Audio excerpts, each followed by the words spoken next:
Thank you, and I want to thank the Chairman and Vice Chairman for this open hearing.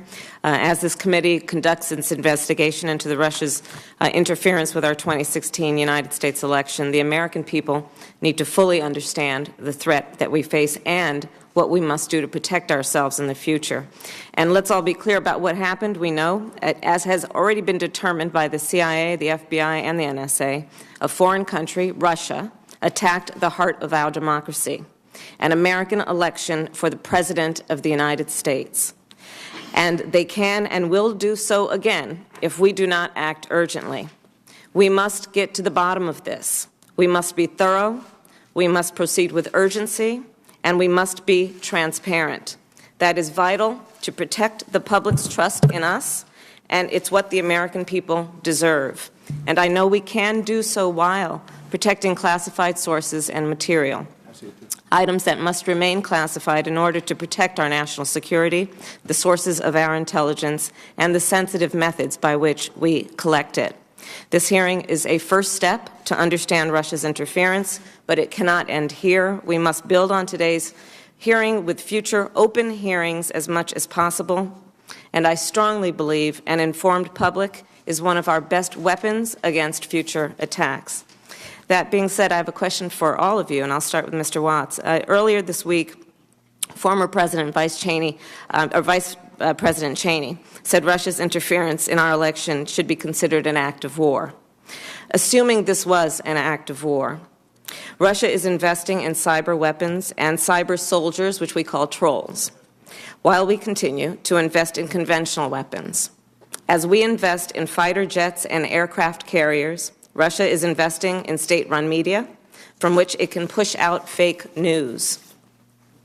As we consider investing more than $600 billion in our defense budget, Russia has approximately 1/10 of that amount in their budget and is developing its cyber warfare capabilities. I strongly believe cyber may be the new frontier of war. And so my question for you is, was this an act of war? And are we prepared for this new form of warfare? And equally important, given the everyday challenges of Americans in their everyday lives, why should they be concerned about this? On the first part, an act of war, on the scale of warfare, it's not kinetic, but it's definitely part of the Cold War system that we knew 20, 30 years ago. Americans should be concerned. Because right now, a foreign country, whether they realize it or not, is pitting them against their neighbor, other political parties, ramping up divisions based on things that aren't true. They're trying to break down the trust they have in you as a senator, the Congress, the legislature, the court system. They're trying to break down all faith in those institutions. And if they can do that, if Americans don't believe that their vote counts, they're not going to show up to participate in democracy. If they don't believe that what they're doing is part of a government system that actually represents them, they're not going to go to jury duty. If they don't believe in those institutions, everything breaks down. And when that breakdown occurs, we are focused internally, and Russia is focused externally, achieving their goals. In terms of investments, part of the reason we don't invest well in cyber and we don't invest in information is because we're not buying big pieces of equipment.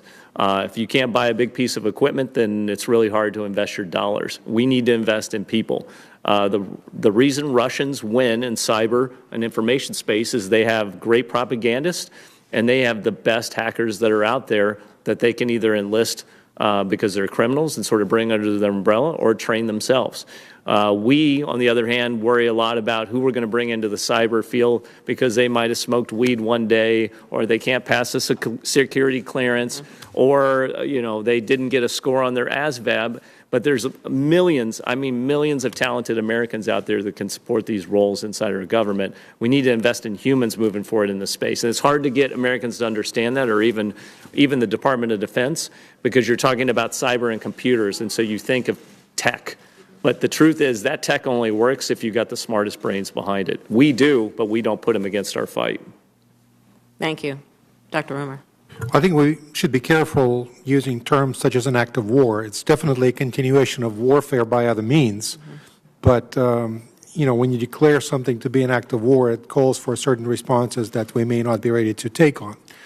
I do agree with Mr. Watts on the need to be much more creative and much more resourceful in the way we approach the question of, call it cyber warfare.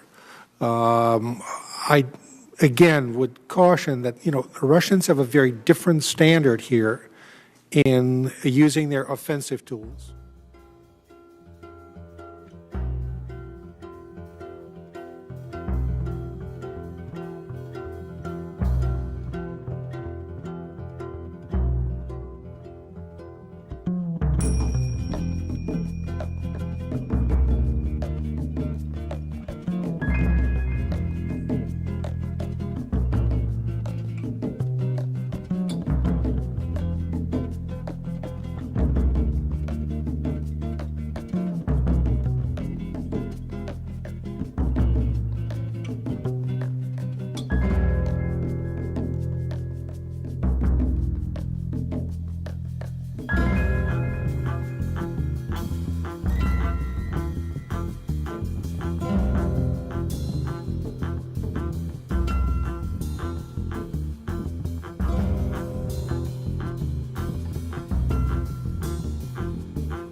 Also interesting is, remember, it's illegal to possess these stolen documents. It's different for the media. So everything you learn about this, you're learning from us. And in full disclosure, let's take a look at what is in there and what it means. Joining us now, CNC